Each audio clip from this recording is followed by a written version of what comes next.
जय श्री राम, जय जय श्री राम। आज के गोटा बांगला देखे निल हिंदू सनातनीरा यदि एक जायगाय थाके यदि ऐक्यबद्ध हय ताहले तार बिरुद्धे যত বড় ষড়যন্ত্রই করা হোক না কেন শেষ পর্যন্ত ঠাস ঠাস ঠাস করে আইনের থাপ্পড় খেতে হবে এবং শেষ পর্যন্ত জয়টা আসবে হিন্দু সনাতনীদের পক্ষেই।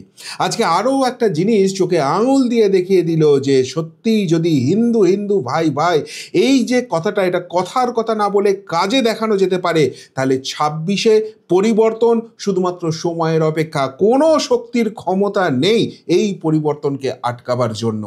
আপনারা জানেন যে আজকে রাত্রে, মধ্যরাত্রে, রাত বলবো না ভোর বলবো জানি না, অতি সক্রিয় হয়ে পিসি পুলিশ চলে গিয়েছিল সৌমিক গোলদারের বাড়িতে।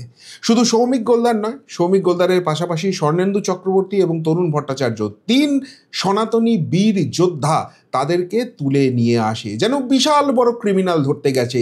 আসলে এই রাজ্যের চটি পুলিশের স্বভাবই এটা হয়ে গেছে। যখন আমার বাড়িতেও পুলিশ এসেছিল, 22 জন অফিসার আমার বাড়িতে ঢুকেছে, নিজে পিল পিল করছে পুলিশ, কতগুলো গাড়ি এসছে নিজেরাই বোধহয় জানে না। এদের যত তাণ্ডব, যত বীর পুঙ্গবগিরি হিন্দু সনাতনীদের উপর অত্যাচার করার সময়। আর যখন এদের উপর তোলামুলি হারমাদরা আক্রমণ করে তখন এরা টেবিলের তলায় লুকায়। যখন ওয়াক অফ প্রতিবাদের নামে এদের গাড়িতে বোমা পড়ে, এদের উপর বোমা পড়ে, এদের গাড়ি জ্বালিয়ে দেওয়া হয়, তখন পাশের একটা দোকান খুঁজে শাটার নামিয়ে সেখানে লুকিয়ে থাকে। এই তো পশ্চিমবঙ্গের পুলিশের অবস্থা করে ছেড়েছে এই রাজ্যের মাননীয়া।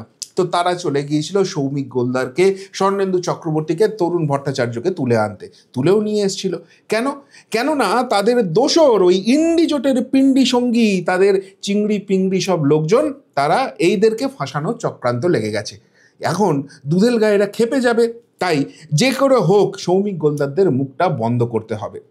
এবং দিনের শেষে দেখা গেল এটা কত বড় ষড়যন্ত্র ছিল এবং সেই ষড়যন্ত্রকে গঙ্গায় ভাসিয়ে দিল মহামান্য আদালত। কিন্তু দিনের শুরুটা মোটেই এত সহজ ছিল না। লড়াইটা অনেক কঠিন হয়েছে।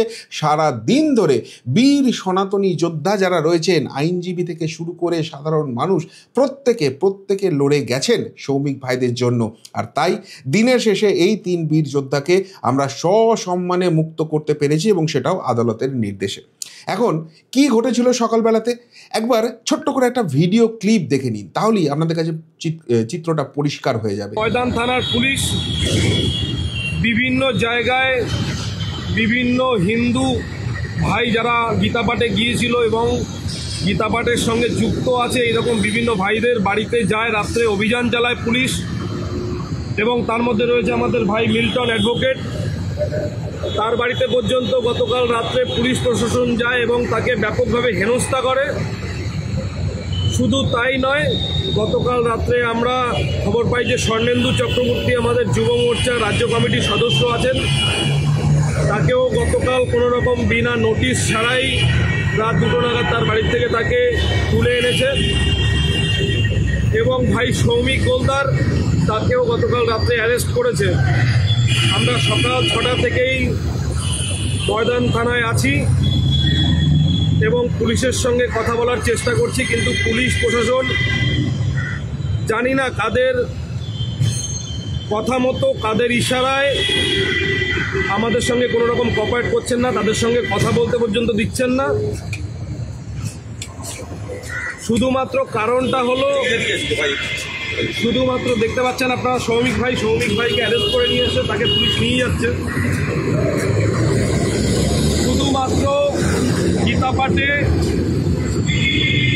একজন ব্যক্তি চিকেন প্যাটিস বিক্রি করেছে এবং তার প্রতিবাদ হওয়ায় এই রাজ্য জুড়ে এত আন্দোলন, এত কিছু করছে এক শ্রেণীর মানুষ।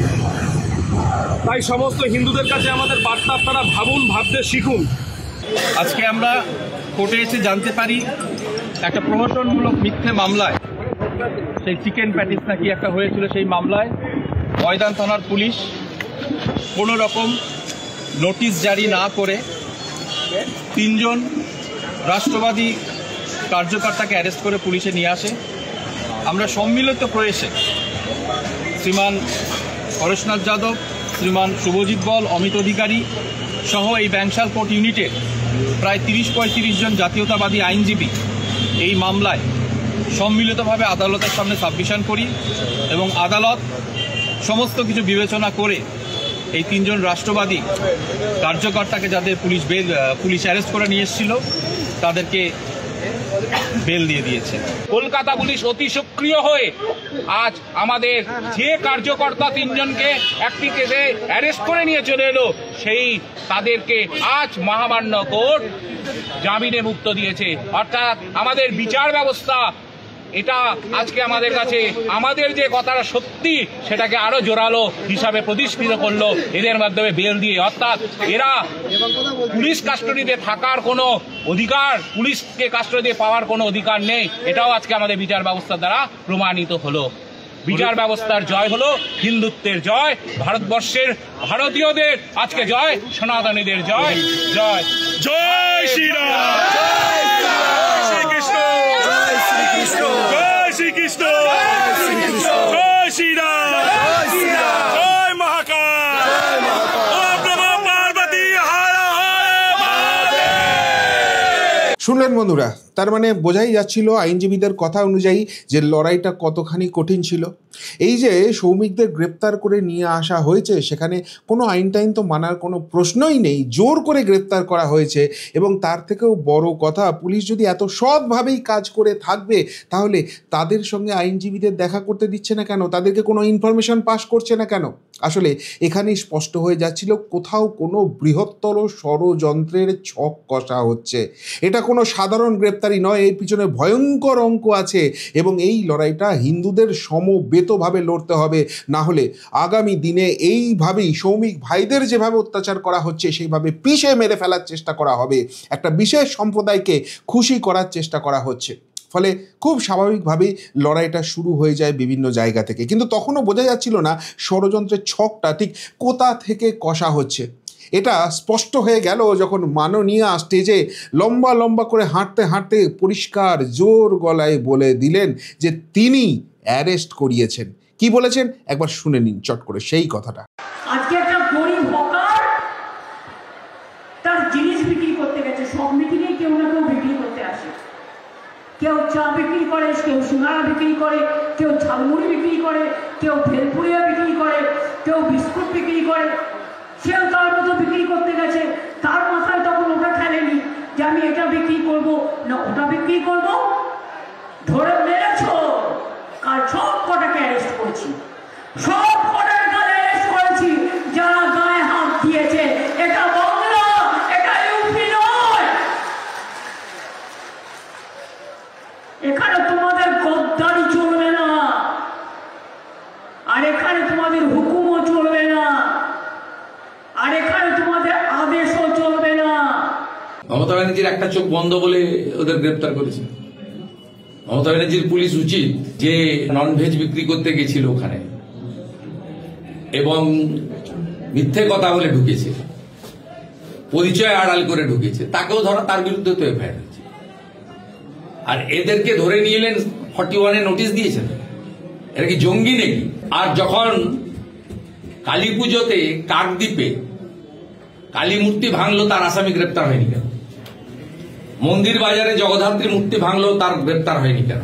মমতা ব্যানার্জি থাকলে বজরংবলীর কি দশা হয় দেখুন। সব হিন্দু পাড়াতে আমি লাগাবো, আমি 1000 হোর্ডিং তৈরি করছি, সব হিন্দু পাড়াতে লাগাবো। মমতার একটা চোখ বন্ধ, পুলিশের জন্য এই ধরনের বিধর্মী মৌলবাদী জিহাদিদের উৎপাত। এই জন্য পশ্চিমবাংলায় হিন্দু মুসলিম সম্প্রীতি নষ্ট হচ্ছে।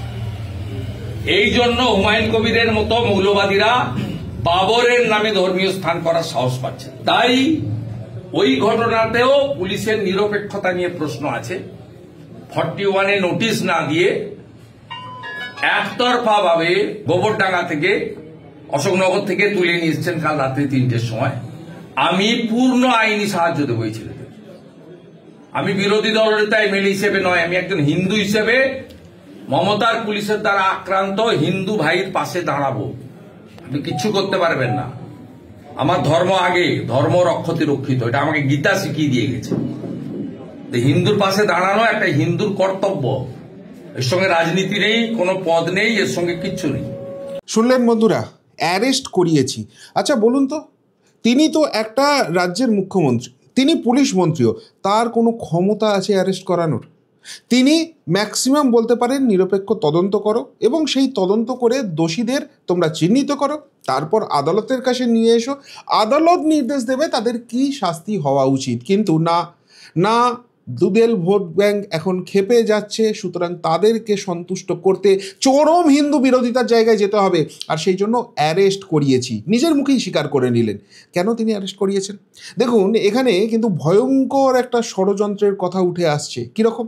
এই ঘটনার যেটা সূত্রপাত হয়েছিল, যেটা ওই ব্রিগেডে 5 লক্ষ কণ্ঠে ঐতিহাসিক গীতা পাঠের দিন, সেদিনকে এক ব্যক্তি সেখানে প্যাটিস বিক্রি করছিলেন এবং সেখানে সন্দেহ হয় যে প্যাটিস যে বিক্রি করছে তার মধ্যে মনে হচ্ছে কিছু একটা জিনিস রয়েছে, কিন্তু সেই ব্যক্তি সুন্দর করে বলতে শুরু করে, না না, ভেজ প্যাটিস বানিয়েছি, সবজি সবজি সবজি নিজের হাতে বানিয়েছি। কিন্তু সেই প্যাটিস খুলতেই দেখা যায় তার মধ্যে মাংস রয়েছে এবং আরও প্রশ্ন করে জানা যায় তার মধ্যে হালাল মাংস রয়েছে। দেখুন, কে কি খাবেন, কে কি পরবেন, সম্পূর্ণ তার ব্যক্তিগত ব্যাপার, কিন্তু পুরো ব্যাপারটার মধ্যে একটা ডেকোরাম মেনটেন হয়। প্রত্যেকটা ধর্মের কিছু নির্দিষ্ট জিনিস নিয়ে অবস্ট্রাকেল আছে, তাদের ধর্মীয় জায়গায় সেটা বাধা আছে এবং আমরা প্রত্যেকেই সেই ধর্মীয় জায়গাটাকে শ্রদ্ধা করি। যে কারণে যে ধর্মের মানুষটা এখানে এসেছিল ওই হালাল মাংস নিয়ে, তাদের ধর্মে যেটা গর্হিত জিনিস, যেটা বর্জিত জিনিস, কোনো হিন্দু কিন্তু সেই জিনিস নিয়ে তাদের ধর্মাচরণের জায়গায় কোনো দিন যায় না, আর গেলেও সেখানে যে কি হবে সেটা নতুন করে বলার কোনো অপেক্ষা রাখে না। কিন্তু এই যে জোর করে সেখানে হালাল মাংস ঢুকিয়ে দিয়ে, সেখানে প্রচুর বৈষ্ণব মানুষ ছিলেন সেদিনকে, প্রচুর মানুষ তারা উপবাস করে এসেছিলেন ওই গীতা পাঠের পর তারা খাবার নেবেন। কেউ কেউ এসেছিলেন তাদের গুরুদেবদের স্মরণ করে, তাদের প্রণাম করে, তাদের আশীর্বাদ নিয়ে তারা ভক্ষণ করবেন। ভাবুন একবার, সেই রকম সংবেদনশীল জায়গায় ধর্ম ভ্রষ্ট করার চেষ্টা করা হচ্ছে। এবং সবথেকে মজার ব্যাপার, কিন্তু ওই জায়গায় জ্যামার লাগানো ছিল। তাহলে কি এর পিছনে বৃহত্তর কোনো ষড়যন্ত্র আছে? এখন তো তদন্ত করে সেই জায়গাটা দেখার দরকার আছে, কিন্তু না, সেটা করা হলো না। উল্টে কি করা হলো? যে হিন্দু সনাতনীদের ভাবাবেগে আঘাত দেওয়া হলো, তারা প্রতিবাদ করেছিল বলে তাদেরকে জোর করে গায়ের জোরে আইনকে বুড়ো আঙুল দেখিয়ে গ্রেপ্তার করা হলো। এবং মাননীয় বিরোধী দলনেতা শুভেন্দু অধিকারী স্পষ্ট জানিয়ে দিলেন যে এক্ষেত্রে তো নোটিশ সার্ভ করতে হবে, সেসবের কোনো বালাই নেই, গায়ের জোরটা দেখাতে হবে। স্টেজ থেকে চিৎকার করে করে বললেন, কিন্তু তিনি ভুলে গিয়েছিলেন তিনি নিজেকে সর্বসর্ব মনে করতে পারেন, কিন্তু আলটিমেটলি এই দেশে বিচারালয় এখনও আছে এবং সেখানেই আইনের শেষ কথা বলা হয়। আর সেই জায়গা থেকেই কিন্তু আজকে আমাদের এই বীর যোদ্ধারা মুক্তি পেলেন। এইভাবে জঙ্গলরাজ প্রতিষ্ঠা করতে চেয়েও আইনের থাপ্পড় খেতে হলো ঠাস ঠাস ঠাস করে। অনেক চেষ্টা করা হয়েছিল, কিন্তু কিছুতেই আটকানো গেল না, কেননা পুরোটাই তো বেআইনি হয়েছে। রাজধর্ম যদি তিনি পালন করতেন তাহলে সবার আগে তদন্ত করাতেন এবং যে দোষী তার শাস্তির ব্যবস্থা করতেন। এইভাবে গায়ের জোরে শুধুমাত্র হিন্দু সনাতনী হওয়ার জন্য, হিন্দু কণ্ঠকে রুদ্ধ করার জন্য এই অন্যায়টা হতো না। আসলে এটা করা ছাড়া বোধহয় তার কোনো উপায় ছিল না। কেন বলছি সেটা আমি বলার থেকেও দুজন ব্যক্তির বক্তব্য আমি দেখাবো। একজন হচ্ছেন কেন্দ্রীয় প্রতিমন্ত্রী ডক্টর সুকান্ত মজুমদার, আর একজন হচ্ছেন এই যে লড়াইটা হলো সেখানে দারুণভাবে যিনি সাপোর্ট করলেন সেই তরুণজ্যোতি তিওয়ারি। সেই দুজনের বক্তব্যটা শুনুন, তারপর আমি আমার বক্তব্যে আসছি। আজকে একটা গরিব হকার তার জিনিস বিক্রি করতে গেছে, তার মাথায় তখন ওটা খেলেনি যে আমি এটা বিক্রি করব না ওটা বিক্রি করব। ধরে মেরেছো, কাল সব কটাকে অ্যারেস্ট করছি। যেভাবে এর পেছনে সিপিএম এবং তৃণমূল কংগ্রেস নেমেছে, আজকে তার পরিষ্কার বোঝা যাচ্ছে যে হিন্দুদের অবস্থা পশ্চিমবঙ্গে কি। গন্ডগোলটা তো প্যাটিস বিক্রি করা নিয়ে নয়, গন্ডগোলটা হচ্ছে নিরামিষ বলে চিকেন প্যাটিস বিক্রি করা নিয়ে। দুটোর মধ্যে তো পার্থক্য আছে। মিথ্যে কথা বলে ভেজ বলে চিকেন খাওয়াতে পারেন না, অপরাধ তো, তাও গীতা পাঠের মতো একটি পবিত্র জায়গা।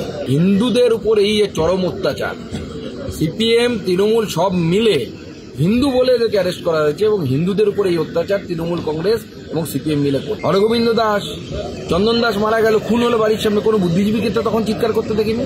ও হিন্দুর জীবনের দাম নেই নাকি? আর অন্যদের মুসলিমদের প্যাটিসেরও দাম আছে। কাল সব কটাকে অ্যারেস্ট করছি, সব কটাকে অ্যারেস্ট করেছি যারা গায়ে হাত দিয়েছে। এটা বাংলা, এটা ইউপি নয়। আরে প্রণাম মাননীয়া, সকাল সকাল বললেন আপনি সব কটাকে গ্রেপ্তার করিয়েছি। মনে করিয়ে দিই, সব কটার জামিন হয়ে গেছে, ভালো থাকবেন মাননীয়া। অর্থাৎ এনাদের কথাতেই কিন্তু ছবিটা স্পষ্ট। পুরো জিনিসটার পিছনে যেটা রয়েছে সেখানে কিন্তু ধর্মীয় এবং রাজনৈতিক ভোটের অঙ্ক, আর সেই জায়গা থেকেই কিন্তু এই কাজটা হলো। কিন্তু আলটিমেটলি যেটা প্রুভ হয়ে গেল সেটা হচ্ছে যে যদি হিন্দু সনাতনীরা ঐক্যবদ্ধ থাকে, যদি একের পাশে অপরে দাঁড়ায়, হিন্দু হিন্দু ভাই ভাই এই শব্দটাকে শুধু শব্দ নয় একদম মননে গেঁথে দেয়, তাহলে কোনো শক্তির ক্ষমতা নেই এখানে কোনো রকম কোনো কিছু করে, কেননা দেশে এখনো আইন আদালত আছে। তবে এই লড়াই যা শুরু হলো, এই লড়াই কিন্তু আরও জোরদার করতে হবে, আরও সংঘবদ্ধ করতে হবে। এখানে যারা যারা দোষী রয়েছে, যারা যারা এই বৃহত্তর ষড়যন্ত্রের পিছনে রয়েছে, ওই প্যাটিস বিক্রেতাকে কারা পাঠিয়েছিল, সেখানে কি সত্যিই ধর্ম ভ্রষ্ট করা, ধর্ম জেহাদের কোনো লক্ষ্য ছিল? এই যে ব্যক্তি, সেই ব্যক্তি নাকি প্যাটিস বিক্রি করে, তার কোনো লাইসেন্স আছে? যদি লাইসেন্স না থাকে তাহলে তাকে অ্যালাউ করা হচ্ছে কিভাবে? ওই গরিব মানুষ বিক্রি করে, ওই অজুহাত দিয়ে চলে না, তাহলে অনেকে অনেক অজুহাত দিতে শুরু করবে।